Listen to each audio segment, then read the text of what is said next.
بەڕێوەچوونی ئاهەنگی نەورۆز لە ناشوێل لەم ساڵ لە کاتێکدایە کە مانگێک بەسەر ڕۆژی نەورۆز تێدەپاڕێت. سالا تقریبا حیوەکی تاخیر بێ ئەو ژە هەر بۆچێ بێ حیوا ڕەمەزانێکە تێدا ساڵە لەو مە باش بەخست مەلبەر بێ نۆزدەی حیواسێ بکە لەژبەر کەشو هەوای دنیا گەلک سار بێ منەشیان بەردەوام بن و هەر وەسەش بەر مانگی ڕەمەزانێ ژێ دوا کەفت بەس نوکە ماشاءالله هینت بینن یعنی جەژنە ئەو ساڵە بێت دوو جەژن جەژنە مانگە ڕەمەزانێ و هەر وەسا جەژنە نەورۆزێ مەیکرێک. کوردی تەنسی و بەشێک ویلایەتەکانی دیکەش هاتوون بۆ ناشوێڵ تاوەکو بەشداری لەم ئاهەنگەدا بکە.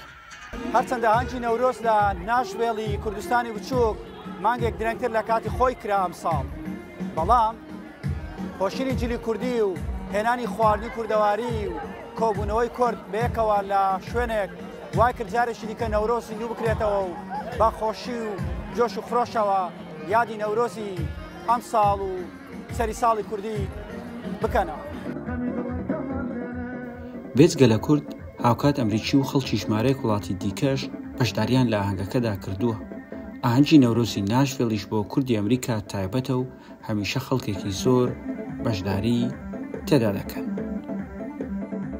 دەستپێکی نەورۆزەوە پیرۆز بتین گەلە بخێر هاتن. نەورۆز ئەم ساڵە بچەکە تاخیر بێ ڕاستیش بەر ڕەمەزان و جەوێمە بەس گەلک خۆشە هەمی کۆم بین و کات عیدێدا گەلک خۆشە.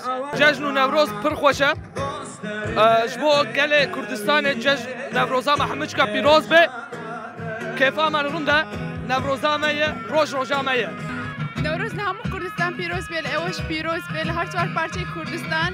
Rast e Newrozî em sal toze taxîr kira belam cejn tamî zor xweştira çûnke Remezanman tewav kir du ew cejnman kir û cewekeşî zor zor xweş. Newroz xweş û wehar e xuda xêr bike li banê gîştî miletê gîştî Kurd li Şemal û li Gerbê û li Îran û li Sûriye û li Iraq û gîştman. Mile û ahaya hatime 6 saet ranîme. Tabîşim cejnî pîroz ara gîştî Kurdiyê le li kul welatê. گەورەترین ڕەوەندی کوردی لە ئەمریکا لە شاری ناشوێڵ دەژین کە ژمارەیان زیاتر لە 20,000 کورد دەبێت.